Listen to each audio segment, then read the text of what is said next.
The Great Samnite Wars were Rome's school of violence. For more than 50 years, on and off generation after generation, Rome fought in the hills and valleys of Italy, learning how to lose and how to endure. By the time those wars ended around 290 BCE, Rome had forged something new, a fighting machine. In her citizen legions, Rome had created an army unlike anything the ancient world had yet seen, flexible, disciplined, and endlessly replaceable. Defeat did not weaken it, defeat sharpened it. At the same time, Rome was learning another craft, the art of ruling. She now dominated most of Italy, everything except the Gallic plain in the north and the Greek cities of the south. What followed would carry her beyond Italy altogether. The transition came with a war that began almost by accident.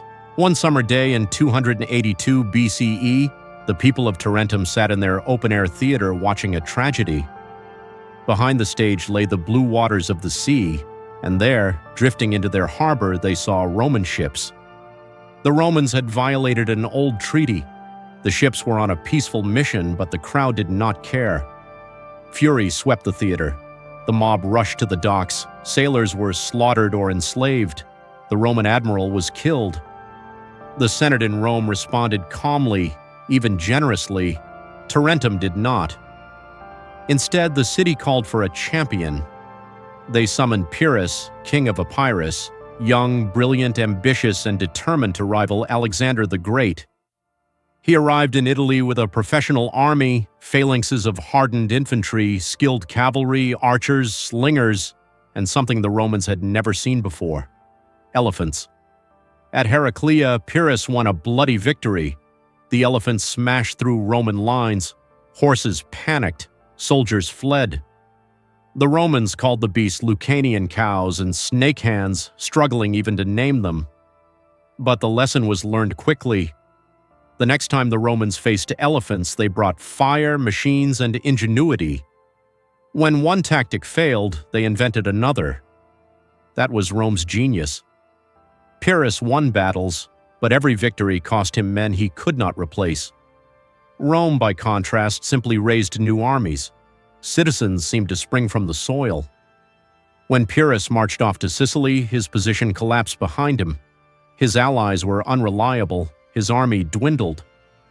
At Beneventum, the Romans finally crushed him. Pyrrhus withdrew, not as a conqueror, but as an adventurer. Rome now stood master of Italy. Soon after, Rome was formally welcomed into the company of great powers. Ptolemy of Egypt sent an embassy offering alliance.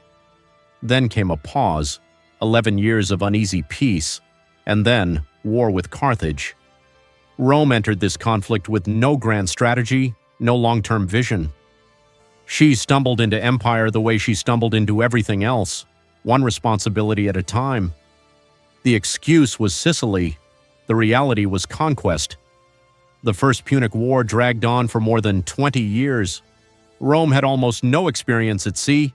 Her fleets sank in storms. Her admirals were amateurs. Her sailors were slaves and allies. So she turned naval war into land war.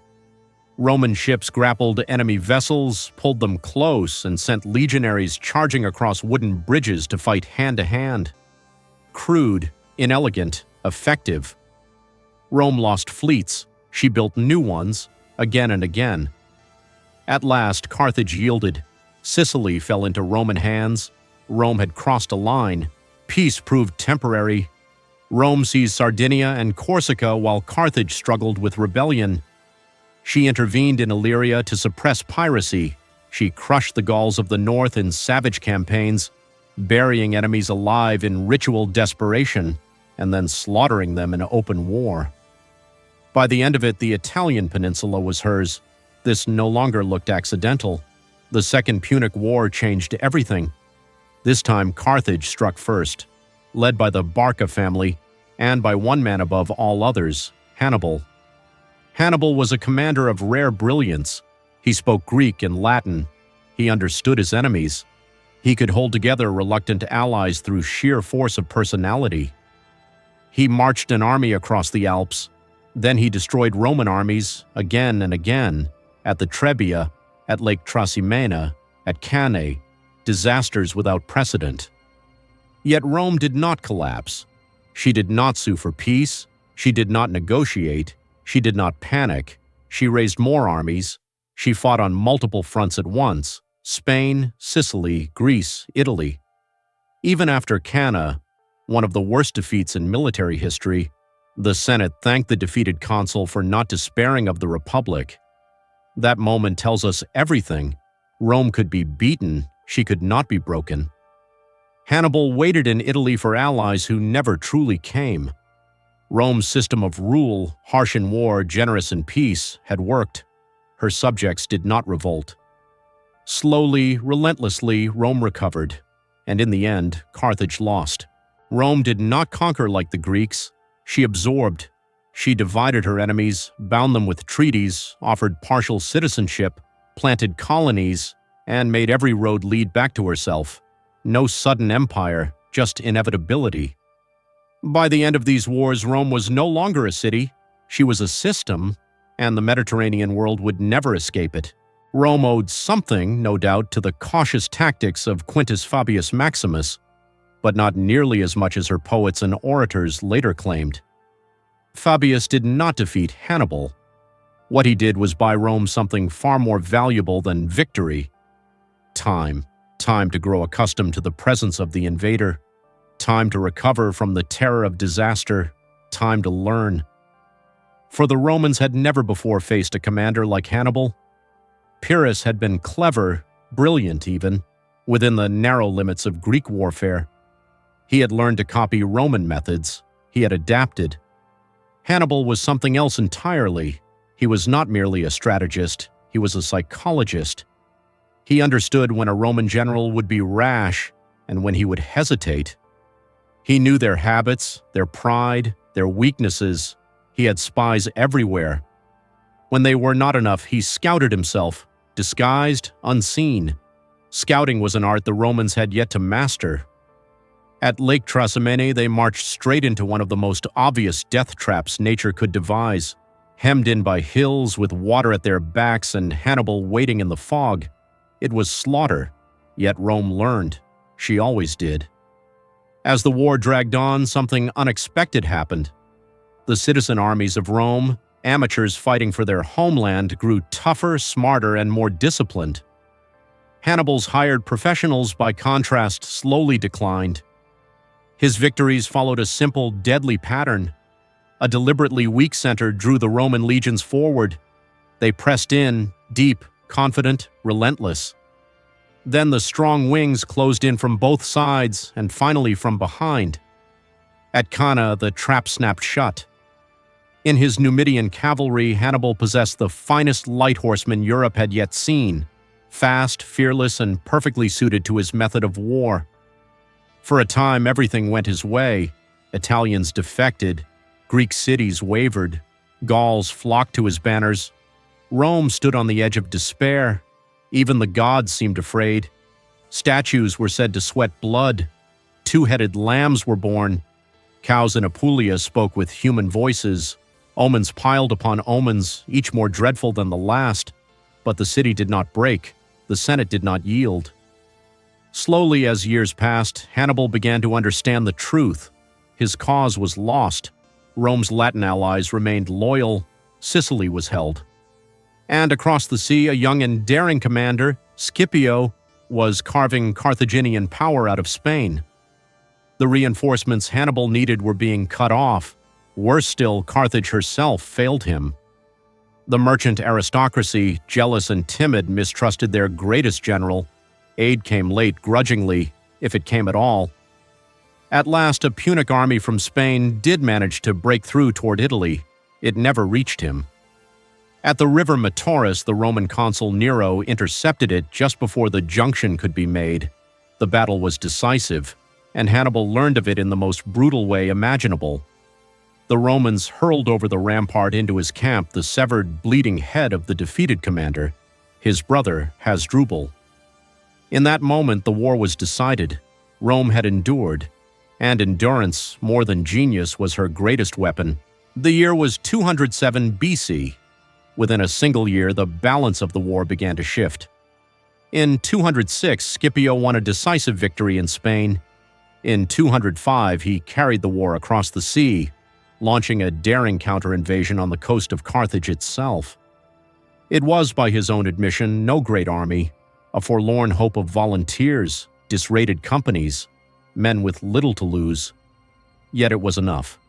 Enough to alarm Carthage, enough to win Rome valuable African allies, enough to force the recall of Hannibal from Italy after 16 years of war. The final act came in 202 BC on the plains of Zama. There, Scipio defeated the greatest general of his age and earned the name by which history would remember him, Scipio Africanus. Carthage sued for peace. She surrendered Spain and its islands. She lost her entire war fleet. She accepted Roman overlordship and agreed to pay a crushing indemnity. Yet this was not the end. For 50 years more, Carthage was permitted to exist, humiliated, weakened, and watched. Rome, exhausted beyond precedent after 17 years of struggle, did not rest.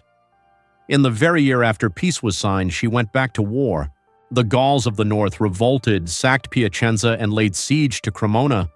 They were crushed. Spain burned with constant fighting. Sardinia became a hunting ground for slaves, so flooded that the phrase was coined, "as cheap as a Sardinian." And then Rome did something extraordinary. She declared war on Macedon, the greatest military power of Europe. Why?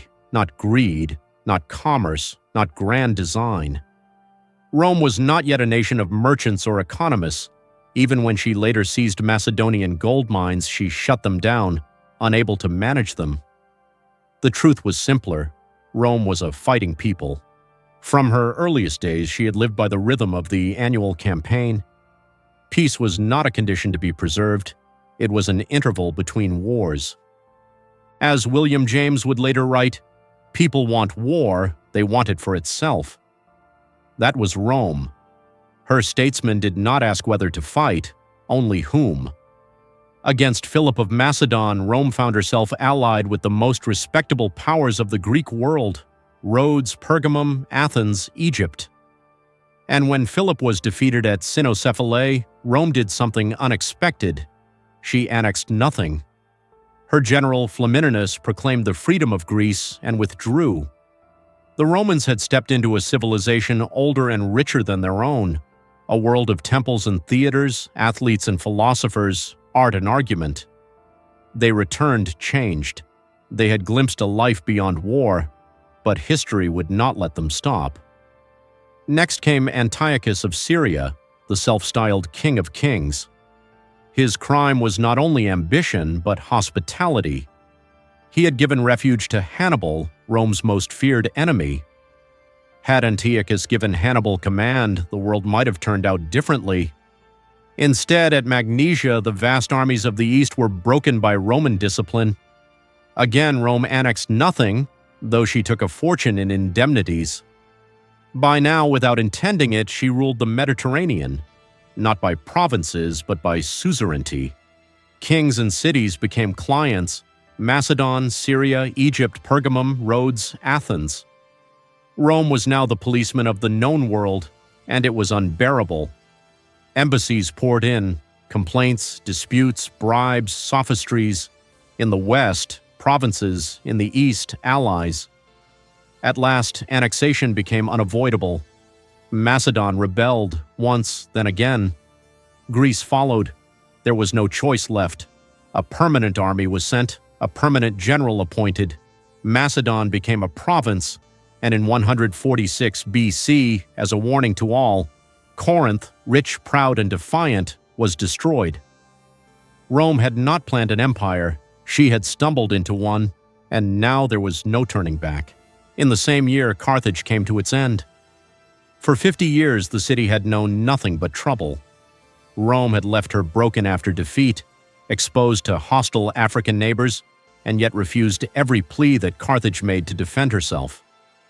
Still, despite crushing tribute, Carthage recovered, quietly, financially, patiently. And that recovery terrified Rome. It was no longer enough that Hannibal had been driven into exile. A generation had grown up beneath the shadow of the Punic Wars, raised on fear and hatred of Carthage, absorbed almost from birth. Rational men like Scipio, who had seen Carthage humbled, mocked these anxieties. But reason did not rule Rome, fear did. Cato the Elder became its voice. Delenda est Carthago, Carthage must be destroyed. He repeated it endlessly until panic hardened into policy. When Carthage's long feud with the Berber king Massinissa erupted into war, Rome intervened, not to restore peace, but to finish what fear had begun. Carthage was ordered to disband her army, burn her fleet, and submit. She obeyed. Then Rome demanded the impossible. The city itself was to be destroyed. Its people were to abandon their homes, their temples, their harbor, and move inland, away from the sea that had given them life. This was not diplomacy, it was annihilation. Carthage refused. What followed was one of the most terrible sieges in ancient history. For 3 years, the city endured hunger, fire, and steel, surviving only because Roman leadership was incompetent. Until once again a Scipio appeared. When Carthage finally fell, it was erased, burned, slaughtered. Its very soil was cursed, sown with salt so that no city might ever rise there again. Corinth fell soon after. Some historians would later claim these acts were driven by commercial jealousy, but Corinth was no longer a great trading power, and Cato himself was no merchant, he was a farmer. Rome did not destroy rivals because they competed. Rome destroyed them because it was afraid. Afraid of enemies, afraid of unrest, afraid of ghosts. By this time, Rome ruled an empire, but had no idea how to govern one. To the ancient mind, territory mattered less than cities. When Rome conquered, she did not think in terms of borders or maps. She acquired states, peoples, obligations. Sicily was not an island, it was dozens of cities, each with its own laws. Spain was conquered while most of it still resisted for generations. Even the word province did not mean land at first. It meant duty, a task, a responsibility. Only later did it become empire. Rome preserved local laws, customs, and autonomy wherever possible. Compared to Athens, Sparta, or Carthage, Roman rule was astonishingly mild. Cities kept their courts, kings retained titles. Taxes were often lighter than under previous rulers, but Rome made one fatal mistake. She entrusted absolute power to men unprepared to wield it. A provincial governor was judge, general, and administrator combined, answerable to no one while in office. He arrived among foreign peoples whose language he did not speak, whose laws he did not know, and ruled them like a king for a single year. Temptation was inevitable. Tax collection was handed to private contractors, the publicani, who grew rich through extortion and usury. The same men who collected taxes lent money to desperate provincials, and then sat as judges when those provincials dared to complain. Thus corruption spread, quietly at first, then uncontrollably. Rome had begun her empire with good intentions, but her system was rigid, conservative, and blind to scale. She governed the world as if it were still a city, and like a city suddenly burdened with an empire, Rome would soon discover that conquest was far easier than control. History is not just a story of victories, it is a record of choices, fears, and consequences. If this journey through Rome's past gave you a new perspective, if it made you pause, think, or see the ancient world differently, then I invite you to be part of this channel. Take a moment to like this video. It helps this work reach others who are searching for meaning in history. Subscribe and you'll always know when the next chapter is ready. Because many more stories are coming, deeper, darker, and even more revealing than this one. And I'd love to hear from you. What stood out to you the most? Was Rome justified or driven by fear? Leave your thoughts in the comments. I read them all. Your support, your time, your presence truly motivates me to keep researching, creating, and bringing these stories to life. Thank you for watching, and I'll see you in the next chapter of history.